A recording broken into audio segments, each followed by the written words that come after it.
But when you're able to brainstorm, talk it out, it's like you have vision that's more clear, and that kind of gives you a goal and a motivation to go get it, because you're able to create that vision with that person, versus if you have it by yourself, you're not really clear with that vision what that is, and when you don't have a vision, then you're not going anywhere. Welcome to my legal academy, helping lawyers work smart, scale fast, and enjoy life. Welcome to the Grow Law Firm podcast. I have a attorney extraordinaire, Sam Mollaei. Sam is not just an attorney, he is also a legal disruptor and a founder of the Legal Funnel. If you use YouTube, Facebook, Instagram, any other social media, there's about a 0% probability that you have not seen Sam before. I've seen Sam's face probably a million times, so it is absolutely amazing to have you here on the show. And I'm going to start off with a question. What is a virtual law firm? It's a law firm that you can run at any time, anywhere in the world. That doesn't mean that you have to work from home or you have to work in a certain place. It just means it gives you complete control to be able to run it however way you like and wherever you want. So it's kind of like the exact opposite of being a lawyer.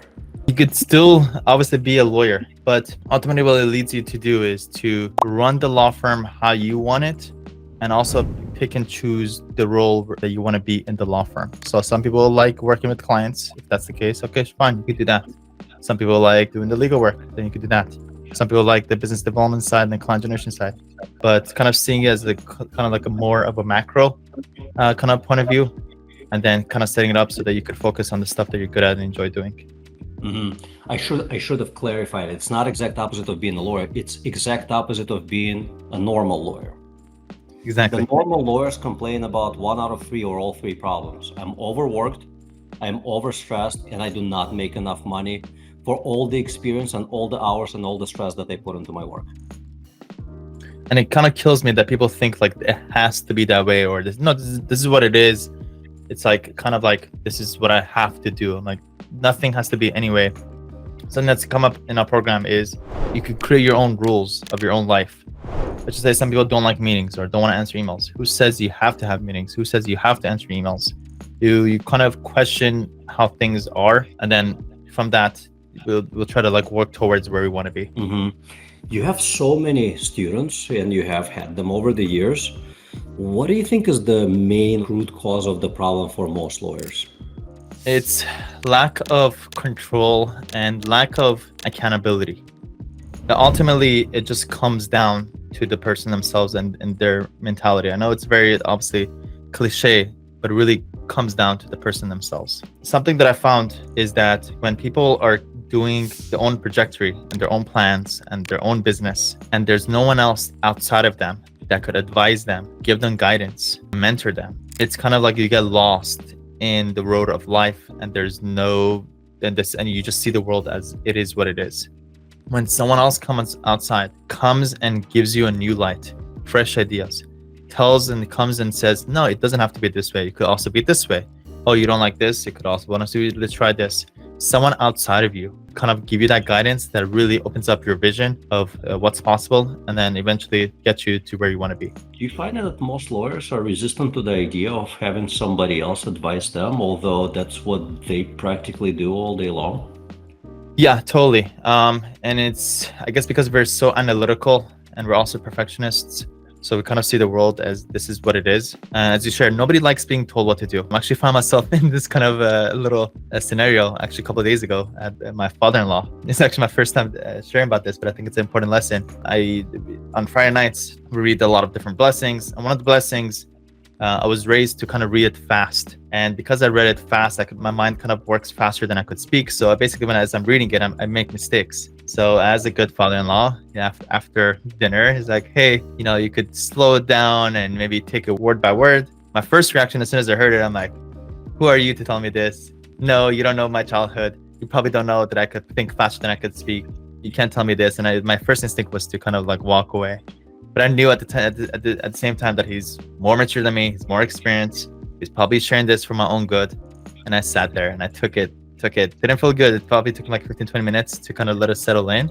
But when I walked away later and thought about it next day, I'm like, no, I know he said this because he cares about me. And he probably knows that I, made a mistake or something I could do better.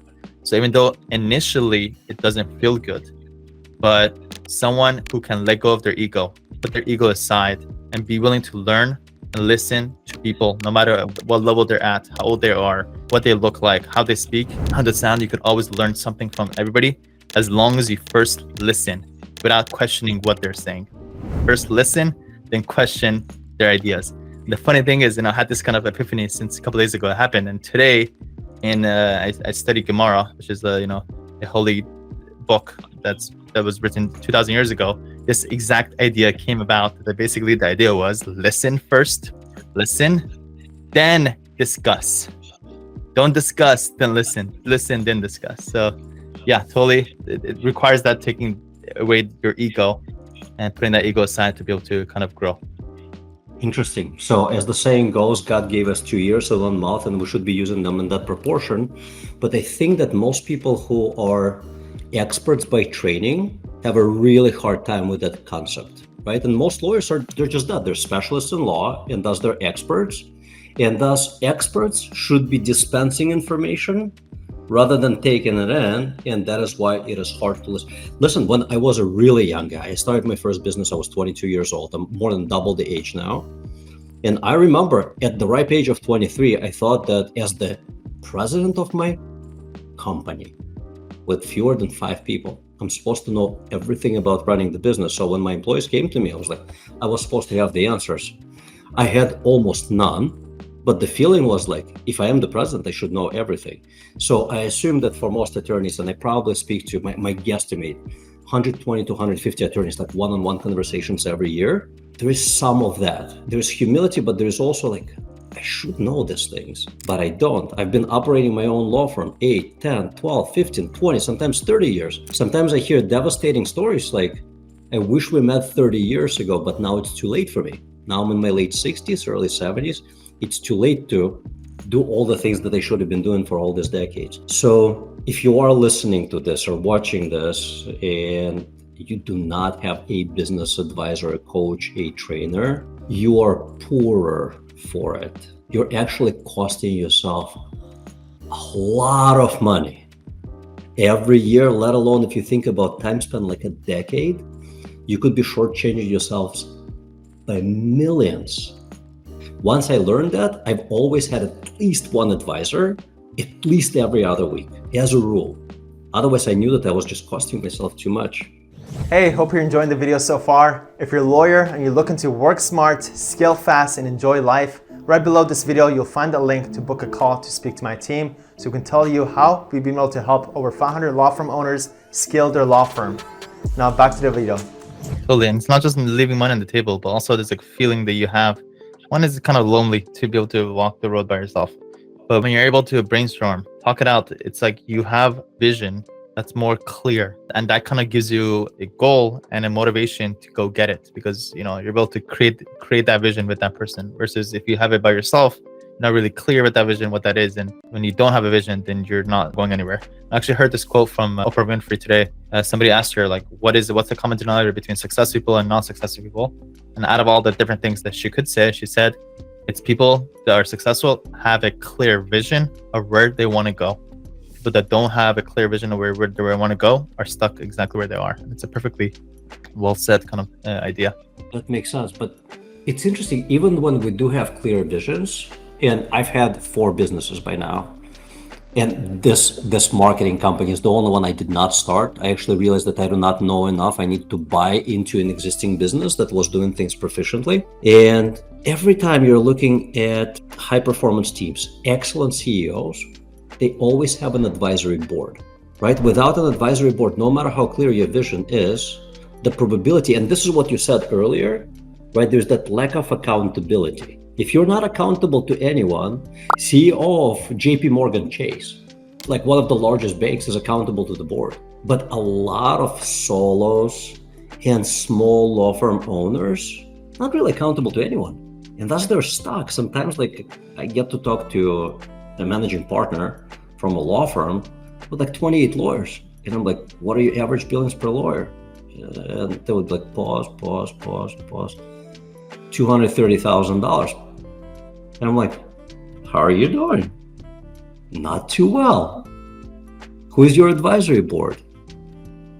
Blank stare.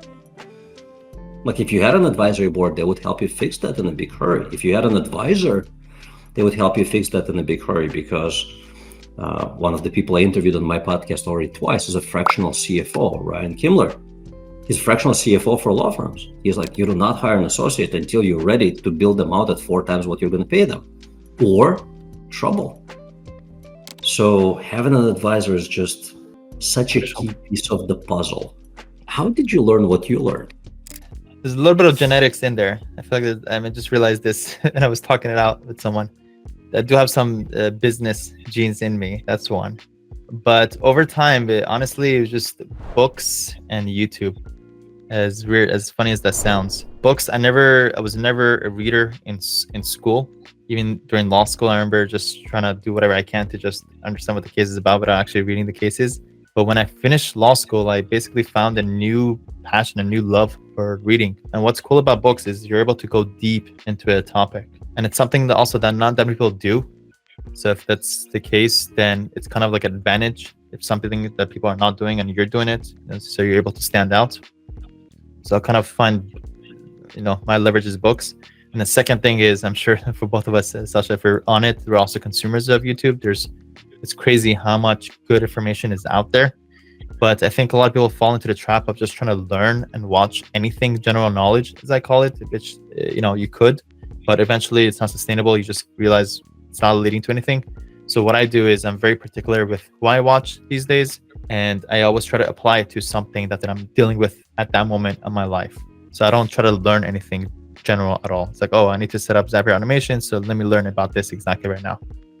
Just ongoing, and then this is going on an ongoing basis. So I'd probably learn at least 4 to 5 hours every single day, the past, God knows how many years, at least the last decade. So I guess it compounds over time.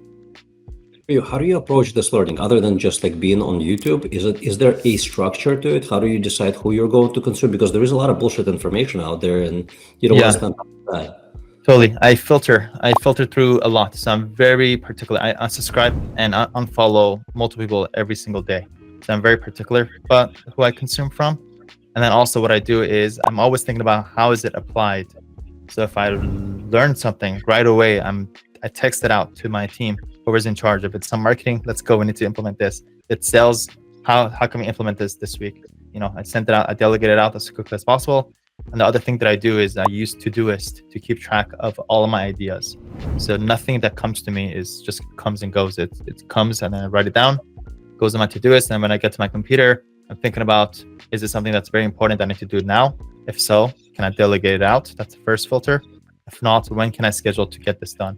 So, I'm very kind of strategic with implementing the things that I learned. That's brilliant. I want you to expand on this piece of the puzzle a little more, and here's why.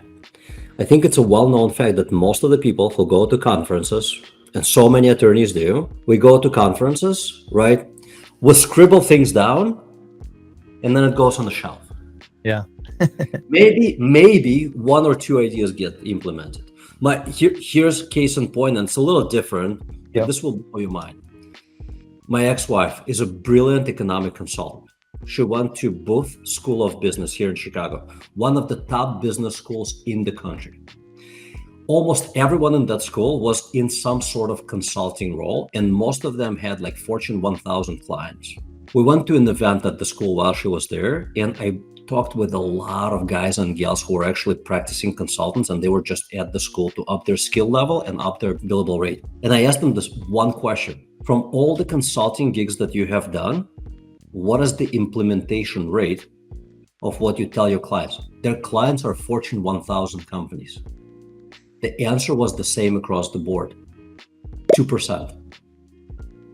2%, like you spend, these are high-end consultants, 6 figures on a consultant, and then you implement 2% of what they tell you, whether they're 100% wrong, right, 80% right, 50% right, you implement 2%. Most people who go to conferences, I run into the same people year after year after year. I'm like, how much did your firm grow year over year? I added two people. Got it. I'm going to give some things as we were sharing. I think I came up with 3 actionable. So if you want to implement things either from conferences or things that you're consuming, one is you have to have a super, super high sense of urgency. What I do at the conference, I'm on my laptop, I'm slacking things. I'm not taking notes. This, you, this. How's this? How's the, you go do this. Second thing is I'm not taking notes. I'm writing how it's applicable for the specific law firm or the specific company that I'm applying it to. So that means that, let's just say if I'm obviously shared something about something, I'm writing it for that specific law firm, exactly how it's applied. And the third thing is I'm not necessarily the one implementing everything. I'm delegating it out. Essentially just Slack, sending it to Slack. Now our team is kind of knows if they get something from me, they have to put it into Monday, put a date on it, and then update me later. And that way we can hold accountable. So kind of have that super high sense of urgency. Don't take notes, write actionable notes, and then also look to opportunities to delegate it out quickly.